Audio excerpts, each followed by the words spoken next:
এইবার আমি দেখতে পাচ্ছি 2025 সালে এমনও হতে পারে একটা পারমাণবিক যুদ্ধ ভারত, পাকিস্তান, রাশিয়া, ইউরোপ মিলে হলো, লাস্টে আমেরিকা, চীন লাগলো, লেগে গোটা পৃথিবী পারমাণবিক কালো ধোঁয়ায় ছেয়ে গেল। বিশ্ব পরিস্থিতি সেদিকে যাচ্ছে। এবং 2025-এই স্যামসাং কার্টুন আছে, ওরা বলতেছে পাক ভারত যুদ্ধ লেগে যাবে এবং কোরআন হাদিস ঘেটে দেখা যাচ্ছে ওইদিকেই ঘটনা যাচ্ছে। ভারত কাশ্মীর হারিয়ে ফেলবে, কারণ পাকিস্তান, আফগানিস্তান সহ গোটা মুসলিম শক্তি কাশ্মীর কেড়ে নেবে ওর থেকে, তখন সে বাংলাদেশের উপরে ঝাঁপাই পড়বে। আমি ভাই কিন্তু ওয়াজ করি না, এটা ওয়াজ না, আপনাদেরকে একবারে মরার খবর দিয়ে গেলাম। আমি এটা হবে, এটা বাস্তব। ওই যে খিজির আলাইহিস সালামের ঘটনা থেকে ইঙ্গিত দিলাম, নুআইম ইবনে হাম্মাদের হাদিস, এবং বর্তমান বিজ্ঞানীরা সবাই বলতেছে হ্যাঁ এটা ঘটবে, এটা আসতেছে। আমি আপনাদেরকে আজকে যে জিনিসটা বলবো, নুআইম ইবনে হাম্মাদের একটি হাদিস, কিতাবুল ফিতানের, সনদ দুর্বল, কিন্তু বাস্তব পৃথিবীর আলোকে মুহাদ্দিসিনদের, হাদিস বিশারদদের মূলনীতির আলোকে এই হাদিসটি বিশুদ্ধ। সামনের ঘটনা প্রমাণ করবে সেই দিকে যাচ্ছে পৃথিবী, যে লা ইয়াখরুজুল মাহদি, ইমাম মাহদি আসবে না, হাত্তা ইউকতালা সুলুস ওয়া ইয়ামুতা সুলুস ওয়া ইয়াবকা সুলুস। ইমাম মাহদি আসতে আসতে এর আগে পৃথিবীর টোটাল জনসংখ্যার 1/3 খুন হয়ে যাবে। 800 কোটি মানুষের 1/3 কত পড়ে? প্রায় 250 কোটি প্লাস।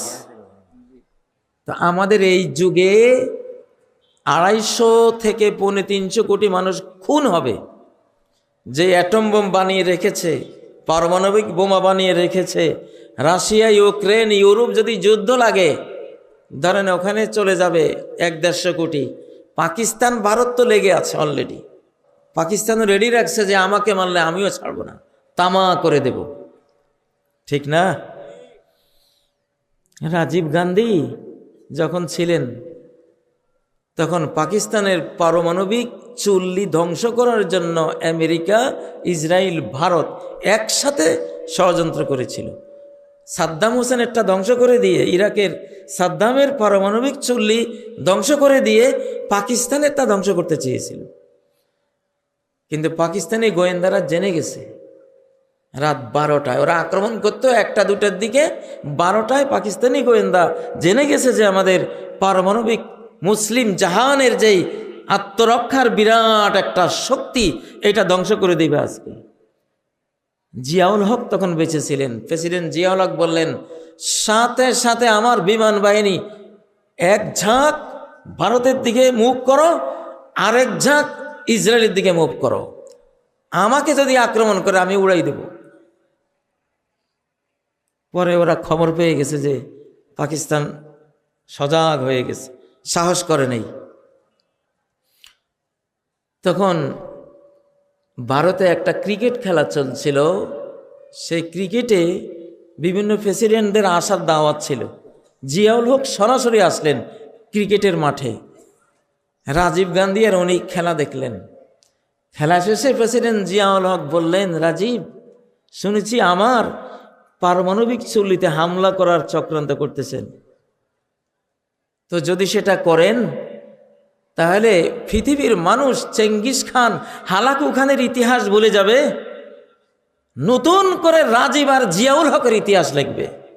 কারণ আপনি যখন আমাকে তামা করবেন, আমি গোটা ইন্ডিয়াকে তামা করে দেব। তো ইন্ডিয়া হিন্দুদের দেশ, পৃথিবীতে একটাই আপনার হিন্দুস্তানের হিন্দু জাতির দেশ একটাই, আর আমার মুসলমানের দেশ আছে 57টা। আমার পাকিস্তান গেলে আরো 56 রাষ্ট্র আছে আমার। এই কথা শোনার পরে রাজীব গান্ধী আসতে থেমে গেছে। ঠিকই তো কথা, যদি ওরা আমার দেশটাকে মেরে দেয়, আমার তো হিন্দু রাষ্ট্র একটাই। আমি কথাগুলি কেন বলতেছি? মানসিক প্রস্তুতি নিতে হবে। সাফ কথা ভাই, যারা ভারতের বন্ধু তারা বাংলাদেশের শত্রু। একেবারে একে একে 2, দুয়ে দুয়ে চার কথা, ঠিক কিনা? ইতিহাস বলবে যারা ভারতের বন্ধু তারা বাংলাদেশের শত্রু।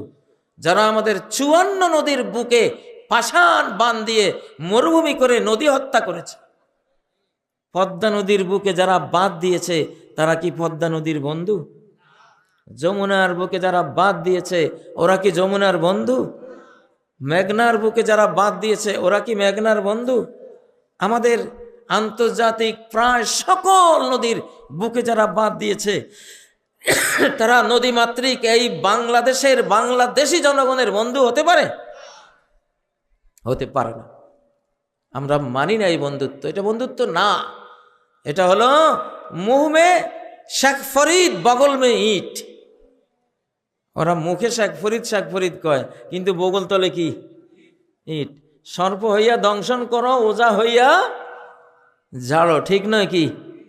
ওনারা জঙ্গি বানায়। এই দেশে যে 17 বছর জঙ্গি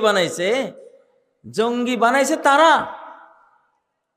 পিলখানায় আজকে 25শে ফেব্রুয়ারি গেছে, পিলখানার হত্যাকাণ্ড বিডিআর দিয়ে তারা ঘটিয়েছে। বিডিআর দিয়ে সেনা অফিসারদেরকে হত্যা করিয়েছে, বিডিআররাই গুলি করেছে, সাথে ভারতীয়রাও ছিল। বিডিআরদের মধ্যে যারা দোষী তারা দোষী, কিন্তু এর পেছনে কলকাঠি নাড়ার মূল মন্ত্রটা দিয়েছে কারা? তারা জানে বাংলাদেশ রক্ষার শক্তি দুইটা, একটা হলো সেনা শক্তি আর একটা হলো আলেম ওলামা শক্তি। পিলখানায় সেনাবাহিনীকে হত্যা করেছে, সেনা অফিসারদেরকে। তারা 57 জন সেনা অফিসার বিদায় করে দিয়েছে। সেই হত্যার প্রতিশোধ আমরা নেব। আমরা আজকে 20 কোটি বাংলাদেশের শিশু, কিশোর, বৃদ্ধ, যুবক, তরুণ, তরুণী সবাই আমরা সৈনিক। আজকে আমরা সেনা হত্যার বদলা নেব নিজেরা সৈনিক হয়ে, দেশ রক্ষার সৈনিক হয়ে। রাজি আছেন কারা?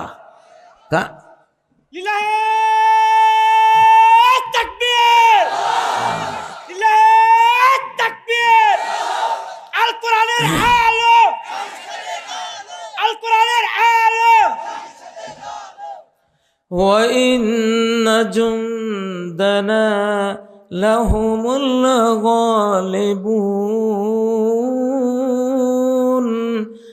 আমার বাহিনী যারা, আমার বাহিনী, আল্লাহ বলতেছেন আমার বাহিনী। আল্লাহর বাহিনী কারা? কালেমা যে মুখে নিয়েছে সেই কার বাহিনী? আল্লাহর বাহিনী। কার বাহিনী? আল্লাহর বাহিনী। আল্লাহ বলেন আমার বাহিনী, তারা অবশ্যই চিরবিজয়ী, তাদেরকে হারাবার ক্ষমতা কারো নেই। তো সেনা হত্যার প্রতিশোধ নেবে বাংলাদেশ, গোটা জাতিকে যুদ্ধের ট্রেনিং দেওয়া হবে ইনশাআল্লাহ।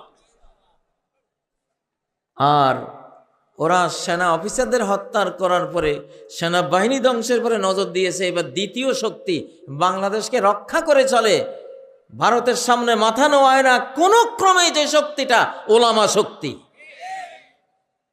সেই ওলামা শক্তিকেই তারা, দেলাওয়ার হোসেন সাইদি রহমতুল্লাহ আলাইকে তারা হত্যা করেছে, ঠিক নয় কি? ফ্যাসিবাদীরা কয়দিন আগে ভারতে 5 জন গিয়েছিল, ভারত থেকে পরামর্শ নিয়ে এসে মেডিকেল কিলিং, ওনাকে বিষাক্ত ওষুধ দিয়ে হাসপাতালে এনে হত্যা করেছে, ঠিক নয় কি? আমরা এটা ফিজিক্যালিও জানি, আধ্যাত্মিকভাবেও জেনেছি, এটা হত্যা ছিল। মৌলানা মতিউর রহমান নিজামী, আব্দুল কাদের মোল্লা, মুজাহিদুল ইসলাম, মীর কাসেম আলী সহ তাদেরকে জুডিশিয়াল কিলিং, বিচারিকভাবে হত্যা করেছে। হাজার হাজার আলেমকে গুম, খুন, কারারুদ্ধ, নির্যাতন, দেশান্তরিত করেছে কিনা? তাহলে সেনা অফিসার হত্যার প্রতিশোধ নেব আমরা সৈনিক হয়ে, আর ওলামা হত্যার প্রতিশোধ নেব প্রত্যেকটা ধর্মপ্রাণ মুসলমান। এইবারে আমরা আলেমদের হাতে যে কোরআন, সেই কোরআনকে আমরা ভোট দেব ইনশাআল্লাহ। এইভাবে আলেম হত্যার প্রতিশোধ আমরা নেব। যদি না নেন, এইবার যদি কোরআনের পক্ষে না আসেন, এইবার আল্লাহ তাআলা আপনাদেরকে ছাড়বে না। বস্তার পচা আলু আল্লাহ বেঁচে ফেলবেন। গৃহস্থেরা যখন দেখে বস্তার ভিতরে পেঁয়াজ আলু পচা শুরু হয়ে গেছে, তখন পচাগুলি তাড়াতাড়ি বের করে ফেলে না দিলে, ডাস্টবিনে ফেলে না দিলে, নর্দমায় ফেলে না দিলে, ওই পচাটা বস্তায় থাকলে পুরা বস্তার ভালো আলু পেঁয়াজ সব কি নষ্ট হয়ে যাবে। যাবে কি না? আপনারা কি পচা পেঁয়াজ হবেন, পচা আলু হবেন? কারা কারা হবেন হাত তোলেন। এই যে পাইছি, পচা আলু পচা পেঁয়াজকে যে এইবার নিয়ত করতেছে আমি কোরআনের ভোট দেব না, সেই পচা পেঁয়াজ। যে এবার নিয়ত করবে আল কোরআনকে ভোট দেব না, কোরআনের আলেমদের সাথে জোটবদ্ধ হব না, ইন্ডিয়ার পক্ষে যাব, যে নিয়ত করবে সেই পচা আলু। আমি ভাই কোনো হেয়ালি ওয়াজ করি না, আপনাদেরকে সংবাদ দিয়ে গেলাম। এই পচা আলুর কাতারে যে যাবে, ওই যে বলা হয়েছে যে 1/3 খুন হবে, 1/3 মারা পড়বে, মানে 2/3, মানে 500-550 কোটি মানুষ পচা আলু এই পৃথিবী থেকে পৃথিবীর সৃষ্টিকর্তা, মানুষের সৃষ্টিকর্তা আল্লাহ তাআলা বিদায় করে দেবেন। এইবার আমি দেখতে পাচ্ছি 2025 সালে এমনও হতে পারে একটা পারমাণবিক যুদ্ধ ভারত, পাকিস্তান, রাশিয়া, ইউরোপ মিলে হলো, লাস্টে আমেরিকা, চীন লাগলো, লেগে গোটা পৃথিবী পারমাণবিক কালো ধোঁয়ায় ছেয়ে গেল। আর অলৌকিক যুগ এটাই, অলৌকিক যুগে যে 10টা অলৌকিক বড় বড় ঘটনা ঘটবে, একটা হলো দোকান, সূরা দোকানের আয়াত 10 নম্বর আয়াত, فارتقب يوم تأتي السماء بدخان মুবিন। অপেক্ষায় থাকো, অপেক্ষা করো, দেখতে থাকো, পর্যবেক্ষণ করো, সময় গোনো, বেখবর থাইকো না, ভয়াবহ বিপর্যয় আসবে। তুমি ইরতিকাব মানে হলো পাহারা দাও, বিশ্ব পরিস্থিতি মনিটরিং করো, খবর রাখো। আগের যুগে তো আকাশ থেকে আযাব আসতো, এবার আযাব তো মানুষের কাছে পৃথিবীর মধ্যে রেডি, ঠিক না? যে পরমাণু বোমা রেডি করে রাখছে, এগুলি যদি বাস্ট করা হয়, করবে তো, এগুলি তো বানাইছে বাস্ট করার জন্য। সেই দুর্যোগে সর্বোচ্চ 3 থেকে 4 দিন, এর বেশি না, 3 থেকে 4 দিনে পৃথিবীর 500 কোটি মানুষ বিদায় হয়ে যাবে। সেই বিপদের মধ্যে আমরা আছি। পচা আলু আল্লাহ বিদায় করে দেবে। যত মানুষ এখন বেঈমান, আল্লাহ দুনিয়াটাকে পবিত্র করবেন, দুনিয়াটাকে সাফ করবেন। গত 1 শতাব্দী ছিল শয়তানের শতাব্দী, ওই শতাব্দীতে পচাই ফেলছে পৃথিবীটাকে। এখন আর আল্লাহ সহ্য করবেন না পৃথিবীকে, উনি এখন কোরআন দিয়ে, ইসলাম দিয়ে নতুন করে শেষ জামানার শেষবারের মতো তার নবী মুহাম্মদ সাল্লাল্লাহু আলাইহি সাল্লামের রেখে যাওয়া আদর্শ জীবন প্যাটার্ন কোরআন দিয়ে পৃথিবীটাকে সুন্দর করবেন। তো এটার জন্য বাধা হবে পচা আলুগুলি, 500-550 কোটি পচা আলু, এগুলি সব বাছাই হবে এখন। খবরদার, পচা আলু কেউ হবেন না। আমি ভাই কিন্তু ওয়াজ করি না, এটা ওয়াজ না, আপনাদেরকে একবারে মরার খবর দিয়ে গেলাম। আমি এটা হবে, এটা বাস্তব। ওই যে খিজির আলাইহিস সালামের ঘটনা থেকে ইঙ্গিত দিলাম, নুআইম ইবনে হাম্মাদের হাদিস, এবং বর্তমান বিজ্ঞানীরা সবাই বলতেছে হ্যাঁ এটা ঘটবে, এটা আসতেছে, বিশ্ব পরিস্থিতি সেদিকে যাচ্ছে। এবং 2025-এই স্যামসাং কার্টুন আছে, ওরা বলতেছে পাক ভারত যুদ্ধ লেগে যাবে, পারমাণবিক যুদ্ধ, 2025। এবং কোরআন হাদিস ঘেটে দেখা যাচ্ছে ওই দিকেই ঘটনা যাচ্ছে। বাংলাদেশও এর থেকে মুক্ত না, বাংলাদেশও এর থেকে মুক্ত না। ভারত কাশ্মীর হারিয়ে ফেলবে, কারণ পাকিস্তান, আফগানিস্তান সহ গোটা মুসলিম শক্তি কাশ্মীর কেড়ে নেবে ওর থেকে। তখন সে বাংলাদেশের উপরে ঝাঁপাই পড়বে নিরুপায় হয়ে, তারও বাঁচার উপায় নেই, সে করবে এটা, সে তো ষড়যন্ত্রকারী। করতে গেলে আমরা তো ছাড়বো না, ঘাত প্রতিঘাতে আমরা দিল্লি, গোটা ইন্ডিয়া দখল করব ইনশাআল্লাহ। আমরা দখল হবো, এটা হাদিসে আছে। তো এর মধ্যে চলে যাবে কয়েক কোটি মানুষ, এই জন্য রেডি থাকেন। পচা আলু হয়ে আল্লাহর কাছে যান না, ভালো আলুরাও যাবে, তারা শহীদ হবে। কি হবে? ভালো গুলি গেলে সেটা কি? শহীদ। আল্লাহ তাদেরকে বাছাই করে নিয়ে যান, অসুবিধা নাই। আমরা তো নিজেকে বিক্রি করে দিয়েছি আল্লাহর কাছে। ইন্নাল্লাহা আশতারা মিনাল মুমিনিন, আল্লাহর সাথে একটা বেচাকেনি হয়েছে কিনা আমাদের? সূরা তাওবার 111 নম্বর আয়াত, যে আল্লাহ মুমিন থেকে তাদের জান মাল সব কিনে নিয়েছে, ঠিক না? বাংলাদেশে এখন ভিতরে ভিতরে অনেক গন্ডগোল চলছে, অনেক গন্ডগোল চলছে। শত্রু দেশ থেকে আমাদের মধ্যে সংঘাত লাগাই দেওয়া হচ্ছে। এক দলের উপরে সাওয়ার হয়ে 17 বছর আমাদেরকে ধ্বংস করেছে। এখন তারা নতুনভাবে কার উপরে সাওয়ার হবে লোক খুঁজতেছে। তো বাংলাদেশে তো মির্জাফরের অভাব নাই, অভাব আছে? মির্জাফরের অভাব নাই, ভয় এখানেই। যদি শুধু মোদি দিল্লিতে বসে ষড়যন্ত্র করতো এত ভয় ছিল না। বিপদ তো হলো মুসলমান যোগ দিছে গিয়া, শত শত নয় হাজার হাজার ফ্যাসিবাদী যোগ দিছে। এই দুই শক্তি যখন যোগ হয়, আমি যেন আমার দুই চোখে দেখতেছি এরা কি করবে। ভাই 1757 সালে মির্জাফর যখন ক্লাইভের সাথে যোগ দিছে, তখন সিরাজ খুন হয়ে 200 বছরের গোলামির জিনজির আমাদের পায়ে লাগছে, ঠিক না? টিপু সুলতান খুন হয়েছে, ইংরেজরা পারে নাই, ইংরেজের সাথে যোগ দিছে টিপুর প্রধানমন্ত্রী মীর সাদেক শিয়া, সে যোগ দিছে। কাফেরের লগে কাফের, একা কাফের কখনো জয়ী হবে না মুসলমানের বিরুদ্ধে, এটা আল্লাহর ওয়াদা।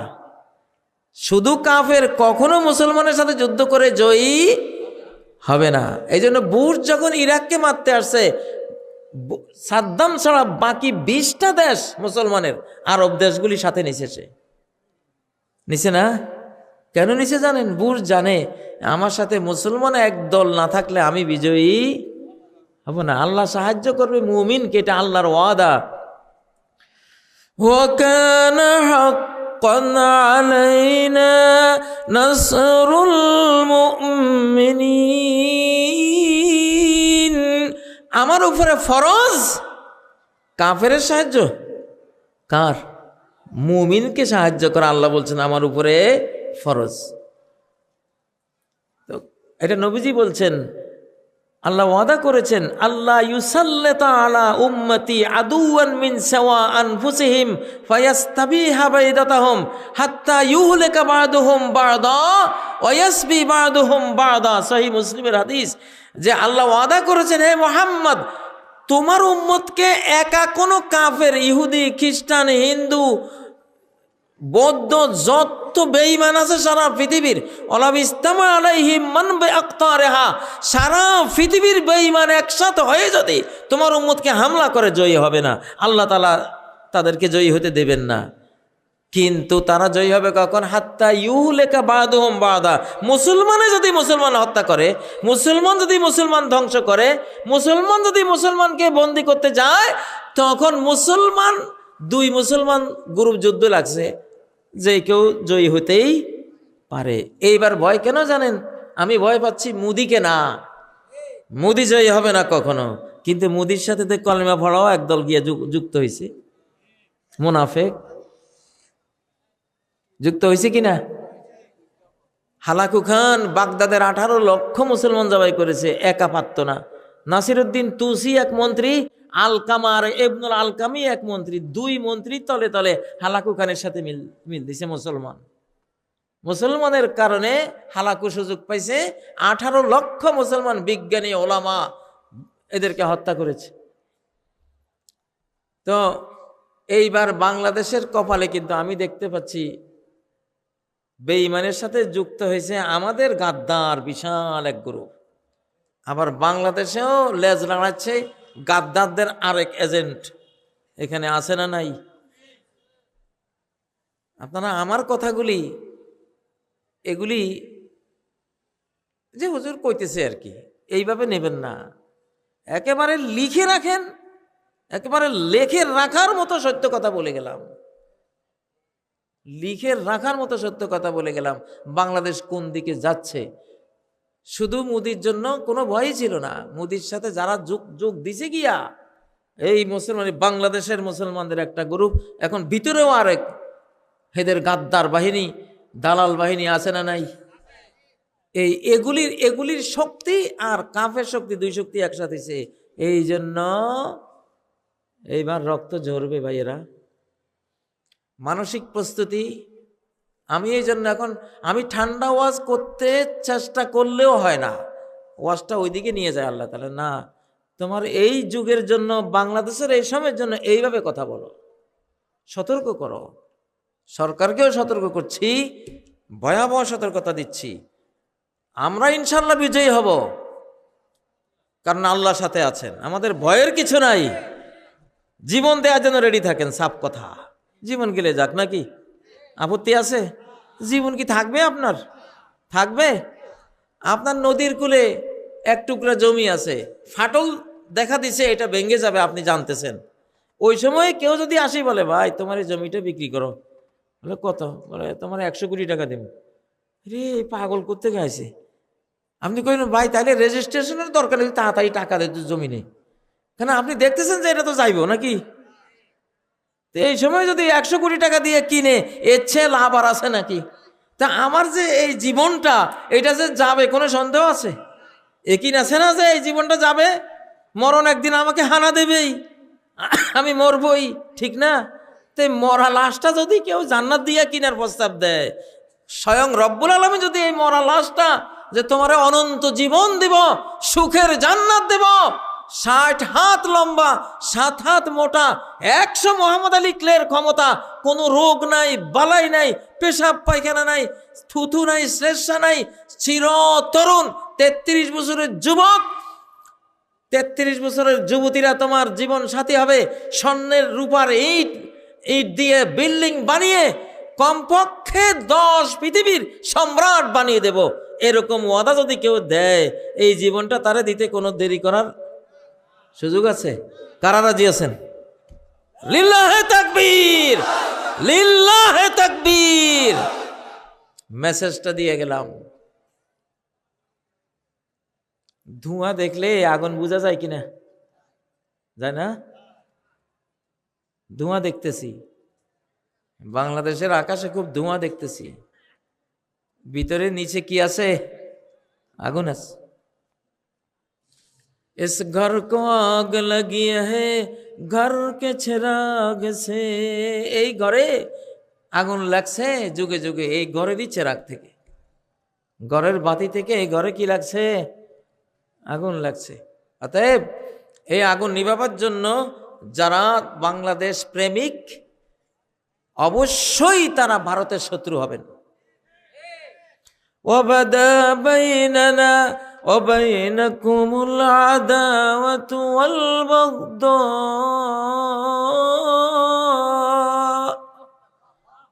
হে মুশরিকরা, মূর্তি পূজারীরা, সূরা আল মুমতাহিনার 4 নম্বর আয়াত। হে মুশরিকরা, তোমাদের মধ্যে আমাদের মধ্যে দুশ্মনী আর ঘৃণা চিরদিন চলবে, আবাদান, চিরকাল চলবে।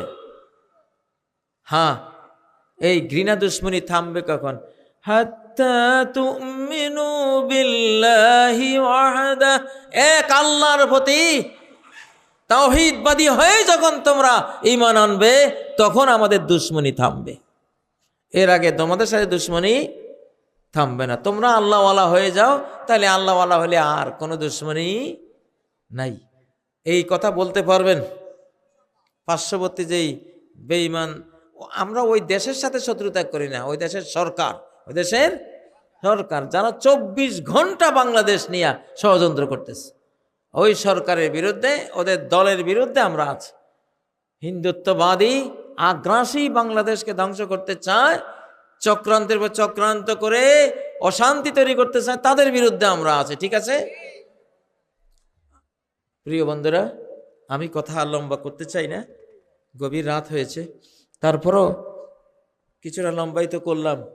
আপনারা দোয়া করবেন, আমিও আপনাদের জন্য দোয়া করব। আপনাদের এলাকায় প্রথম এসেছি, বাংলাদেশে এত গভীর রাতে কোথাও ওয়াজ করি নাই। তা আপনাদের এখানে ভালোই লাগলো, আপনারা গভীর রাত পর্যন্ত ওয়াজ শুনেন। আপনাদের একটা প্রথা, লোকপ্রথা চলে আসছে। তো জিন্দা মুর্দা যারাই আছেন আল্লাহ সবাইকে ক্ষমা করেন, সবাইকে নিরাপত্তা দান করেন, সবাইকে রিজিক দান করেন, হেদায়েত দান করেন, উচ্চ মর্যাদা দান করেন।